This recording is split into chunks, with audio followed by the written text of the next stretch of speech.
So habang nag-snack tayo kasi parang snack yan, di ba? Kasi mamaya mayroong final na ano, lunch natin. Okay. Dahil ngayon ang naka-schedule sa Zoom ay si Sheikh Muslim kahit na nasa Pilipinas. Ito yung mundo ngayon. Para bang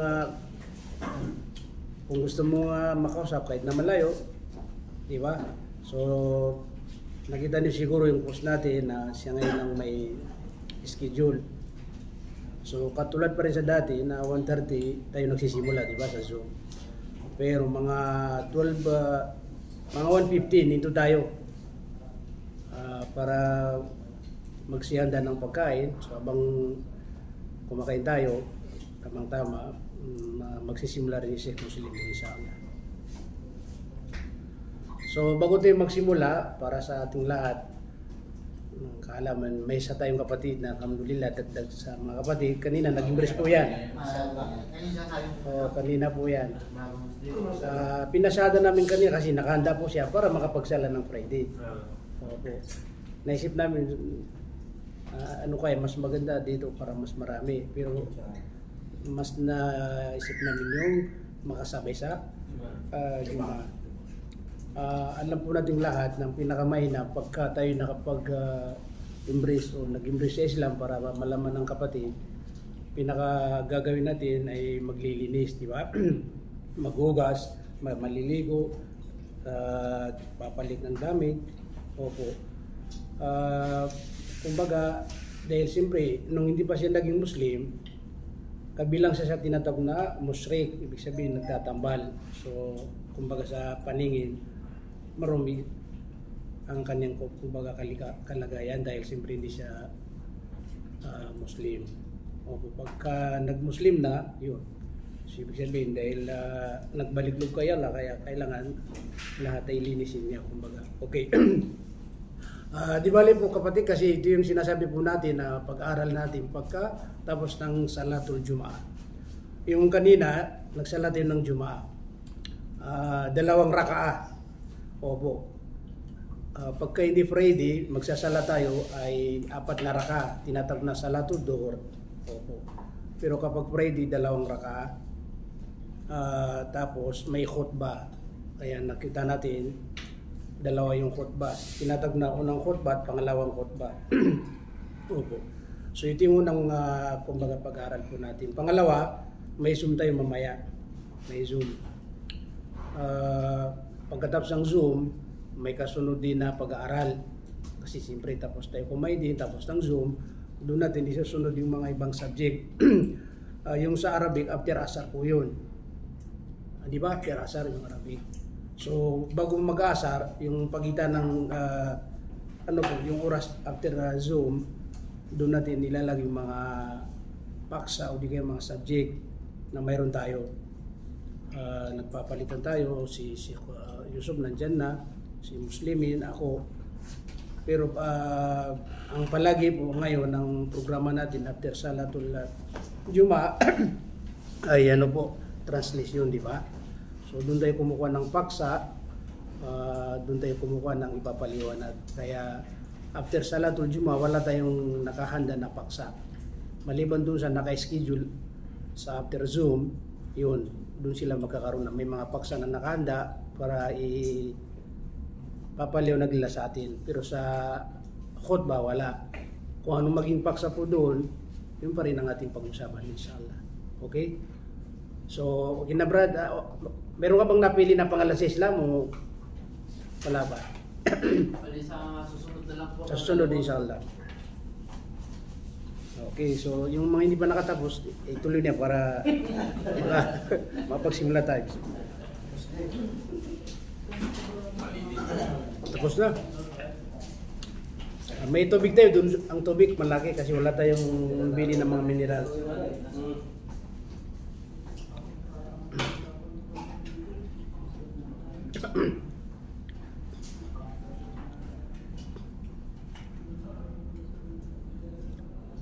Alhamdulillah, ngayon marami na ngayon, di ba? Alhamdulillah. Okay, so isa lang po para lalong mapakinabangan po ang ating oras. Magsisimula na po tayo inshallah. Ba't kayo nakasipa rin dyan? Mamaya na lang yung kwentuhan natin. Dito tayo muna. Focus tayo muna. Inshallah. Namihan niya ako natin. Agad ba? Hindi. Alam ko, siyang lumapit sa'yo. Kaya... nakita na oh. Hindi, sa Tuesday. Nandito yan pag Tuesday. Oo nga, nakikita ko ka. Parang may secret kayo dyan, dalawa. Mamaya na lang yung secret natin. Okay, so ilang minuto lang. Anong oras po dyan? Sino may orasan? Alas 12:40 ako sa 40. So, meron pa tayong mga 25 minutes. Okay. Bismillahirrahmanirrahim. Alhamdulillah Rabbil Alamin. Wassalatu wassalamu ala asyrafil anbiya'i wal mursalin nabiyina Muhammad wa ala alihi wa sahbihi ajmain wa ba'd. Assalamualaikum warahmatullahi wabarakatuh. Alhamdulillah, unang-una ho, iniling natin po sa dakilang lumikha naway maging ikhlas, dalisay ang ating layunin. Wala tayong ibang isipin maliban lamang na para kay Allah subhanahu wa ta'ala. Alam po natin na kapag lagi nating layunin sa lahat ng ating mga gagawin ay para lamang kay Allah subhanahu wa ta'ala, sigurado tatanggapin ng Allah at gagantimpalan ng Allah subhanahu wa ta'ala. At sigurado hindi tayo magsasawa. Lalong-lalo na, halimbawa katulad po namin na kami ang lagi niyo po naririnig sa mga oras na pag-aaral. Ilang taon na, hindi lang buwan, ilang taon na. Lalong-lalo yung mga tinatawag nila na mga pudama, ibig sabihin yung mga nauna. Nandiyan na si Ahmad Garcia, sino pa yung mga dati yan? Si Isa. So siyempre, maari na lahat ng ating ipapaliwanag ay lahat nila narinig, di ba? Opo. So kaya kung halimbawa mawala tayo sa layunin na para lamang kay Allah subhanahu wa ta'ala, minsan sumisingit na gusto ko makarinig ng bago. Halimbawa, bago na paliwanag, bago na hindi pa narinig. Kung wala kang marinig na bago, ay siyempre, dahil yun ang layunin mo, magkakaroon ngayon ng yan na naman ang sasabihin ng Ustad, di ba? Yan na naman ipapaliwanag niya. So dahil naglayunin tayo na makikinig tayo sa bago. Kaya wala tayong narinig na bago, wala palang bago. Sim-sim pa rin, sabi nga nila, sim-sim pa rin. Sim-sim, abal. Opo. Pero kapag ang layunin ay para kay Allah, makamit ang kaluguran ng Allah, ay siyempre kahit anong marinig natin, kahit palaging naririnig o paulit-ulit, okay na kasi para kay Allah, di ba? Para kay Allah. Opo. Hindi na po nakakapasok doon yung ibang layunin, hindi kaya masamang layunin. Pati rin sa pagtulong, tingnan niyo po ang pagtulong, halimbawa sa ating mga kapatid. Kapag tumulong tayo dahil sa may pangangailangan ng kapatid at lagi layunin natin para kay Allah, makamit ang kaluguran ng Allah subhanahu wa ta'ala, walang ibang layunin. Hindi tayo mag-isip na kailangan matulungan mo si kapatid kasi oras tayo rin ng nangangailangan, siyempre makakalapit din ako. So pag yun ang layunin natin, siyempre hindi naman lahat ng ating kumbaga hindi yan ng tulong, minsan may talagang walang-wala. At meron din minsan sinasadya na hindi po talaga dahil pagsubok sa atin yun, susubukan tayo kung gaano yung ikhlas natin. Kung halimbawa, hindi mo nakuha yung layunin mo, di ba? Ikaw ngayon ang nangangailangan, mangungutang tapos wala kang mangutang. Grabe naman kung nung ako ikuan, di ba? Ang bilis, pero ngayon. So, dahil ang layunin mo ay hindi para kay Allah, yun, lumabas na naman yung resulta na hindi maganda. Kaya yan ang panatilin po natin, mga kapatid, sa ating kaisipan palagi, na lahat ng gagawin natin ay para lamang kay Allah. Para lagi tayo panatag at lagi tayo masaya sa lahat ng ating mga ginagawa. Kasi wala tayong inisip na kung saan mga personal kapalit po. Okay. So, balik po tayo doon. Ang pinakapaksa po ng ating sect doon sa khutbah ay patungkol po sa kung saan yung tinatawag na yakin. Ibig sabihin yung ganap na pagtitiwala sa Allah subhanahu wa ta'ala. Ganap na pagtitiwala sa mga salita ng Allah subhanahu wa ta'ala. Ganap na paniniwala doon sa mga ipinapangako ng Allah na talagang ito ay matutupad. Kapag ang isang tao na nagsasalita, palagi natin, itong mga kandidato, di ba, kapag sila'y panahon na pagkakandidato, marami silang mga, di ba, sinasalita, sinasabi, mga pangako. Tingnan niyo po, yung tao na talagang naniniwala doon sa sinasabi ng tao, siyempre, iba pa rin yung pakiramdam niya at yung taong hindi naniniwala doon sa sinasabi. Maniwala ka dyan. So magkaiba pa rin sila, di ba? Dahil siyempre, yung kanilang pagtitiwala, magkaiba. Kaya magkaiba pa rin ang kanilang pakiramdam. Katulad po yan, kapag tayo ay ganap na nagtitiwala sa Allah subhanahu wa ta'ala, na kung saan kung ano yung mga pangako ng Allah ay talagang 100% ay tunay na magaganap, iba pa rin yung pakiramdam natin kaysa sa taong parang alanganin siya. Kaya sabi niya, nararapat na sa isang Muslim ay maging buo-buo ang kanyang pananalig sa Allah subhanahu wa ta'ala o pagtitiwala sa Allah. Nang sa ganun, makamit niya yung tulong ng Allah. Makuha niya yung tulong ng manggagaling sa dakilang lumika ang Allah subhanahu wa ta'ala. Kaya sabi niya, tingnan niyo ang banal na Quran. May mga kwento ng mga propeta at mga sugo. Mismo, mababasa tanin dyan sa banal na Quran. Bakit yan ikinuwento ng Allah subhanahu wa ta'ala? Para makakuha tayo ng idea at makapaniwala na talagang kapag nagkaroon ako ng ganap na pananalig sa Allah subhanahu wa ta'ala, ito yung lalabas na napakagandang resulta. So, tatlo ang kanyang binanggit ng mga propeta mula sa banal na Quran, na dahil sa kanilang ganap na pagtitiwala sa Allah subhanahu wa ta'ala, siyempre mga propeta at mga sugo, di ba? Pero sila pa rin ng ating kumbaga kung saan tinitingnan pagdating sa pananalig o pagtitiwala sa Allah subhanahu wa ta'ala. Ang mga propeta, special kay propeta Muhammad sallallahu alaihi wasallam.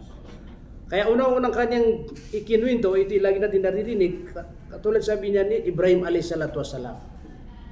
Mahabang kwento kay Ibrahim sa banal na Quran, pero ginawa niya pinakamaikli para lamang malaman natin ano yung punto. Ano yung kumbaga resulta kapag ang isang tao ay may 100% o ganap na pagtitiwala sa Allah. Ano po bang mapapala niya? Kaya sabi niya si Ibrahim alayhis salam, nung siya itatapon na sa apoy, di ba mahabang kwento yan, sa pamamagitan na kung saan dahil sa galit si Namrud na tulaalay, mahabang kwento na yun. Pero ang pinakapunto natin doon sa pagtitiwala ni Propeta Ibrahim alayhis salatu wasalam. Nung sabi na siya itatapon doon sa apoy na yon, may anghel na inutusan ng Allah subhanahu wa ta'ala na kung saan binigyan siya ng pabor. Ano po ba ngayon ang masasabi mo? Kahit anong sasabihin mo na maikli para lamang kung saan malaman ng Allah subhanahu wa ta'ala na yun ang kailangan mo. Si Ibrahim alayhis salam, wala silang sinabi. Sabi niya, kahit ano, wala kong kailangan na sasabihin.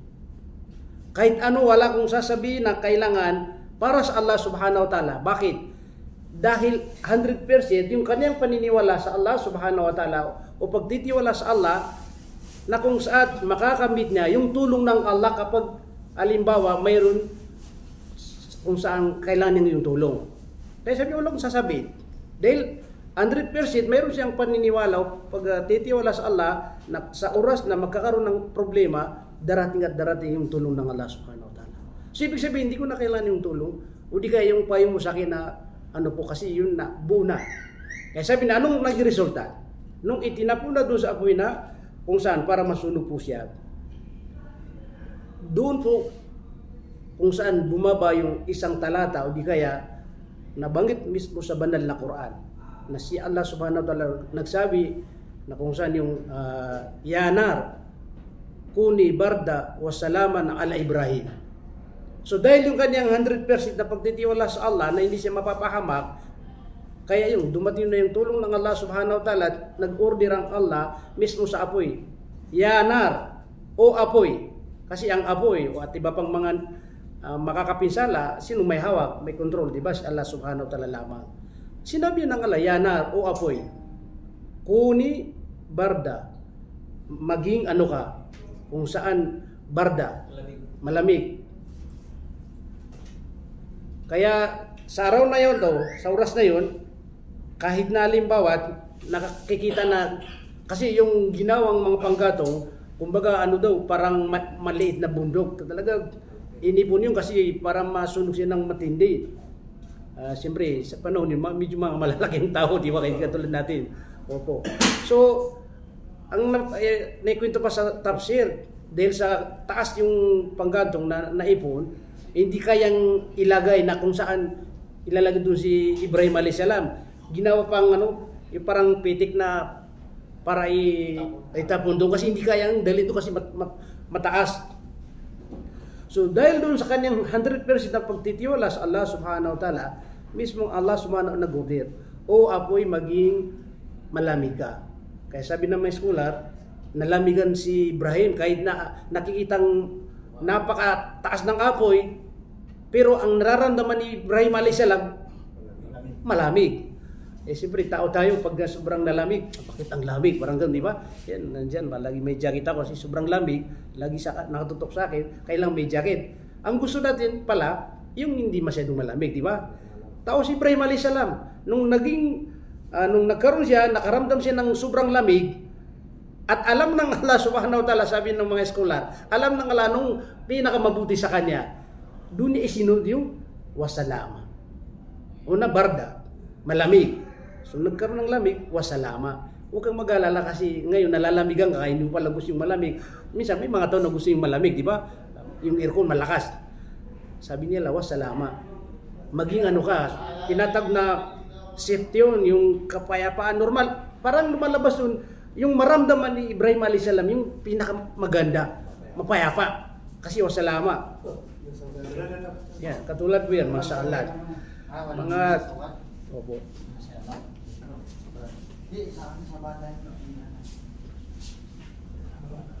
So alam niyo mga kapatid namin sa pananampalatayang Islam, dito po sa unang, walang tao rito.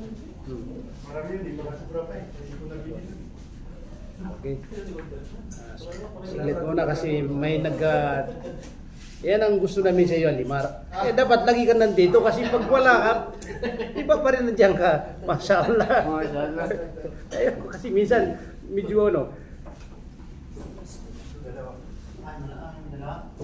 Okay po, bilang pagpapatuloy po. Tingnan niyo po. Wasalama. So dahil yung tulong na yun, mga kapatid namin sa pananampalatayang Islam, ay para kay Ibrahim a.s. sa panahon yun, sa oras na yun, dahil siya yung nangangailangan ng tulong. Pero sa kanyang puso yung tinatawag niya na dhan, yung lagi nasa isip mo, nandiyan na si Allah. Hindi niya ako papabayaan. Nandiyan na si Allah, hindi niya ako papabayaan. Yun ang parang lumalabas dun. Ala Ibrahim, idinugtong ng Allah, wasalaman ala Ibrahim. Ito ay nababasa sa banal na Quran sa mga taong nagbabasa ng Quran. Minsan may mga nagpapaliwanag ito, wala namang masama na pwede mong gamitin sa paggamot, di ba?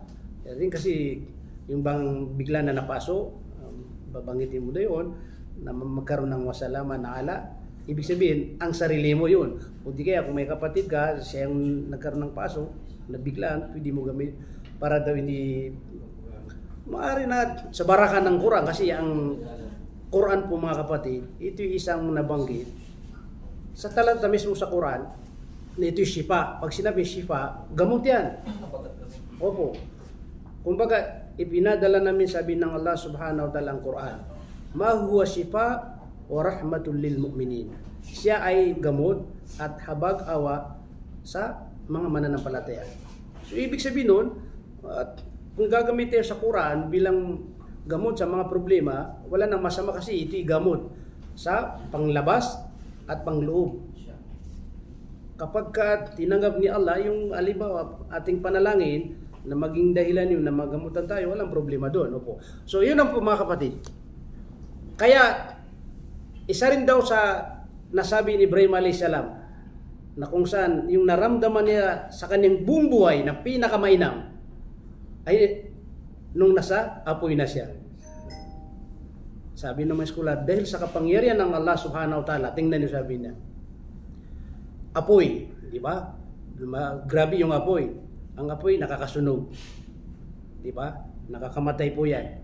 Pero kahit daw isang balahibo ni Ibrahim alayhi salatu wasalam, kahit isang balahibo, wala ni nasunog.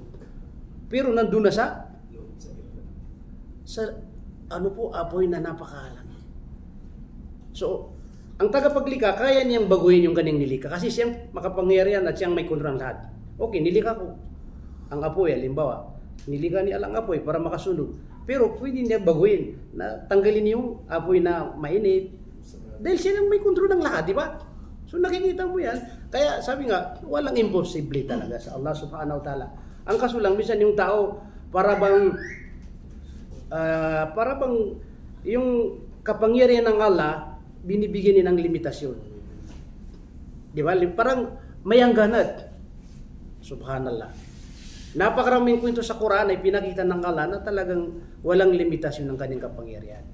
Kaya lagi natin nababanggit, palagi sa mga hindi mga Muslim na ang pagkakalika ng Allah may mga klase, may mga uriyan kasi para makita kung gaano siya makapangyarihan.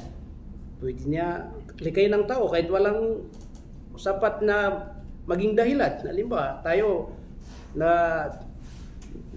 pinanganak tayo din sa mga magulang natin, di ba?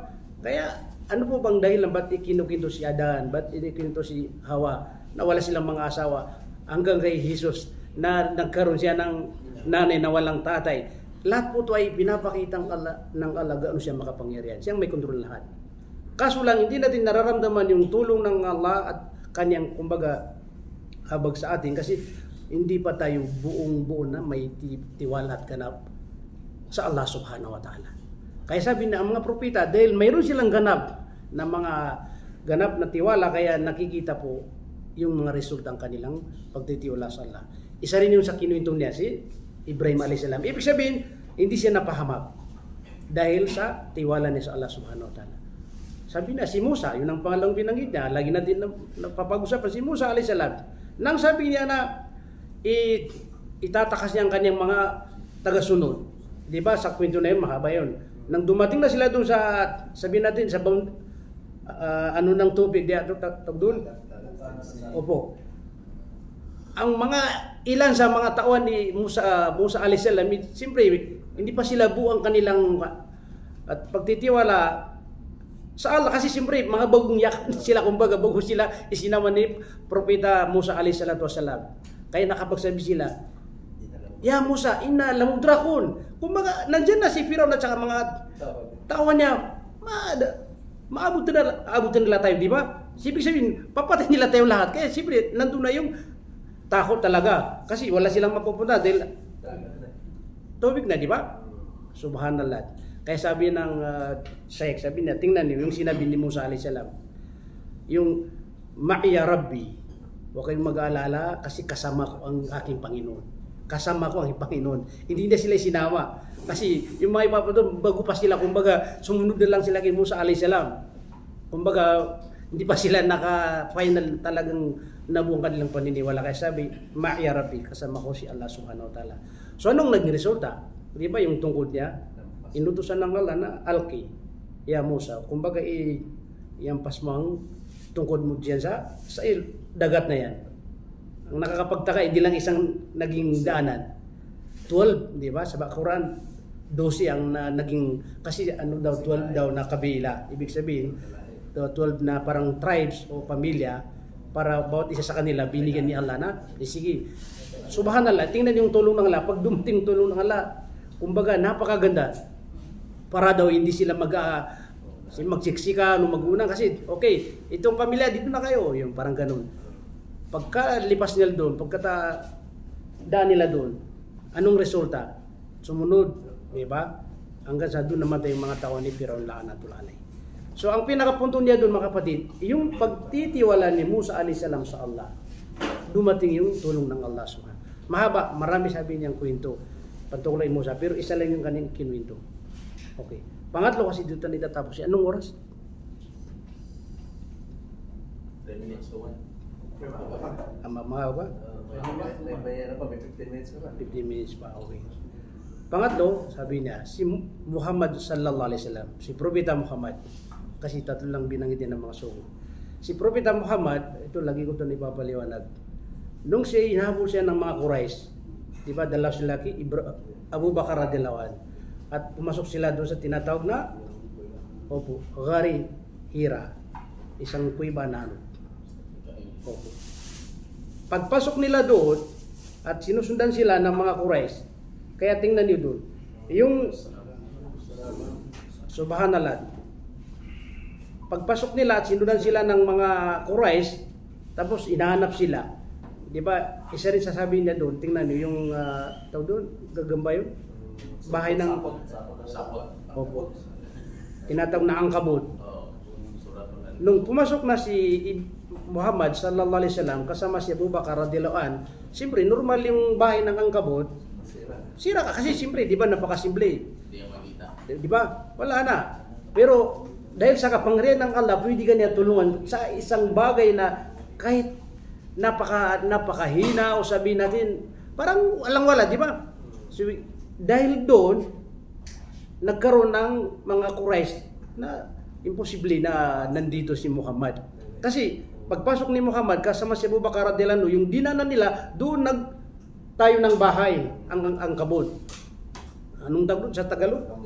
Gagamba, di ba? Gumawa. Walang alam doon ng gagamba. Siya na pa rin ang umutos o gagamba. Kasi siyempre, nilikan niya yun. Gawa kakagad. Basican, walang imposible sa Allah kasi innama amruhu idha arada syai'a ay yaqula lahu kun fayakun. Katotohanan kapag dinais ni Allah ang isang bagay na gusto niya mangyari, wala siyang sasabihin, babanggitin maliban sa dalawang litra lamang. Kun. Kaf at saka nun, sabi ng maskulat. Fayakun. Kaya itong mundo, di ba nabanggit 6 na araw nanilika ang mundo, parang ganun lumalabas doon. Pang-7 araw, yung araw ng Biyernes, opo. Nilika niya ang mga kalangitan, kalupaan, kabundukan, lahat ng nilika ng Allah. Wala siyang ginamit na material, wala siyang ginamit na kung ano yun, hindi humingi ng mga advice, mga anggil, lahat. Ang kanyang lamang sinasabi, kun. 7 palapit na langit, kun. 7 palapit na lupa, kun. Lahat, kun. Kapat sa kanun, yari na lahat na nabuo. Yan ang kapangyarihan ng Allah subhanahu wa ta'ala. Kaya ano pa kaya doon sa gagamba na yun, di ba? Napakasimple. Kun fayakun, yung gagamba, ang bilis. Kung mabilis tayo ngayon na true, di ba? Mga gumagamit tayo, automatic nagagawa natin kagad. Ano pa kaya yung tagapaglika, na lumilika ng lahat? Kung nabibilib tayo sa mga tao, sa kanilang mga kagalingan, mga talento, galing yung lahat sa Allah subhanahu wa ta'ala. Siya ang nagbigay ng kaalaman. Allama al-insana ma lam ya'lam. Si Allah lamang nagbibigay ng kaalaman sa mga taong walang nalalaman. Kaya yung mga binigyan ng kaalaman ng mga mayayabang, walang mga utang na loob kasi inisip nila dahil sa kanilang pagsusumikap, sa pag-aando, kaya sila magaling. Hindi yun. Si Allah pa rin nagbigay sa iyo. So lumalabas doon kung anong mayroon ka ngayon, ipasalamat mo yun sa tunay ng Diyos. Maging mapagkumbaba ka kasi siyang nagbibigay ng lahat. So tingnan nyo, pagdating nila doon, nandun na yung bahay ng gagamba. Kaya siyempre, hindi nila maisip, lubos maisip na, imposible nandiyan na si Muhammad. Kumbaga, basican yun. Sinusundan nila si Muhammad. Bakit ang bilis gumawa yung gagamba ng gano'n, di ba? Hindi lang maliit na, okay na kung ganito lang kalaki. Yung ginawa ng gagamba na yun, napakalaki yun kasi isang pintuan na yung ib na yun. Kaso lang, nung nandun na sa loob sila, yung mga Quraysh, kaya ang sabi ni Propeta Muhammad, doon pa natuklaw si Abu Bakar ng ahas. Tapos, nung natuklaw na, kasi parang lumabas, lahat yung mga programa ng Allah, paintulad niya, kasi pagsubok din sa kanila yun. So, yung sakit ng kasi nararamdaman niya, at yung bisa, di ba kasi natuklaw na siya. Pero dahil nandiyan na yung mga Quraysh, hindi siya pwede magsalita kasi malalaman na. Kaya ang sabi ni Propeta Muhammad sallallahu alaihi wasallam, parang sumumpa siya na kung yung mga Quraysh daw ay tumingin sila sa kanilang sa palo sa baba, yung paa nila, kasi ibig sabihin pala yung yugib na yon, parang doon yata sa ilalim yata si Propeta Abu Bakar doon nagtago. O parang napwesto. Kaya sabi ng propeta, kung sila ay tumingin sa baba, tiningnan lang kanilang mga palo. Makikita na sila na nandun na sila sa baba. Kumbaga, dati may larawan kasi wala tayo. Di ba? Pero parang, kasi siyempre, may pumasok, di ba? Nandiyan na. Kumbaga, gumagano ka pa para hindi ka makita. Pero ang sabi ni propeta, kung tumingin sila, ibig sabihin doon, lahat sila nakatingin dito. Hindi sila gumanon. Kasi gumanon nila, makikita pala sila. So, yung mga mata, control pa rin yala. Dito lang kayo. Di ba? Huwag na kasi makikita nyo, kumbaga sa pelikula, iba na namang usapan. Iba na namang kwento. Baka mali ito yung gumagawa kasi sabi ng isang scholar sa paliwanag na, alam nyo itong nangyayari sa atin, parang pelikula to. May director, kumukontrol. May ginagawa mga, di ba? Ito yung sayo, wala kang idadagdag dito, ano. Malibala minsan may mga maluko rin siguro artista dinadagdagan para lalong gumanda, okay, pinapababayan yun para sa kabutihan. Pero ang lagi pa rin nasusunod kung ano yung sinasabi ng director. Kasi pag hindi na may yung takbo ng pelikula dahil siya yung nakakalam doon. Kaya sabi ng scholar, itong mundo ganun din, siya lang pa rin ang overall na director sa mundo na ito. Siyang lahat. Kung ano man ang mangyari, lahat sa kanya yun. Kaya nararapat na siya ang dapat paniwalaan, paglingkuran at sambahin. Walang iba kundi si Allah. Kaya panghuli, ang kanyang sinabi, yung scholar po natin, sa isang Muslim, panatin niya palagi yung dhan. Pag sinabi dhan, yung lagi nasa isip po natin ay yung positive sa Allah subhanahu wa ta'ala. Halimbawa, kung ano man ang problema ko, nandiyan na si Allah. Kung mahirap ang trabaho ko, nandiyan na si Allah. Ibig sabihin, lahat ng mga problema natin, kailangan po natin, lagi po natin inisip, udhan si Allah subhanahu wa ta'ala. Kasi kung tayo ay lagi nag-iisip, naghahangarin na si Allah lamang, sigurado, lahat ng problema natin, tutulungan tayo ng Allah subhanahu wa ta'ala. Kasi itong mundo, normal, hindi natin maiwasan, lahat tayo dadaan sa problema, pagsubok ng Allah subhanahu wa ta'ala. Kaya susubukan tayo. Alladhi khalaqal mauta wal hayata liyabluwakum ayyukum ahsanu amala. Ang buhay at kamatayan, sabi ng Allah, ito inilikha ko para lamang subukan kayo kung sino po sa inyo ang tunay na magpapakabuti. Ibig sabihin tunay na susunod sa Allah subhanahu wa ta'ala. So dahil malapit na, pwede natin tirahan para sa mga katanungan, lalong na ang kapatid natin bagong yakap ng Islam, baka mayroon siyang nais itanong po. Hindi pa dumating yung pagkain na Jalil? Ano dyan na? O sige, baka may tanong tayo, tawagan natin muna yung kwan.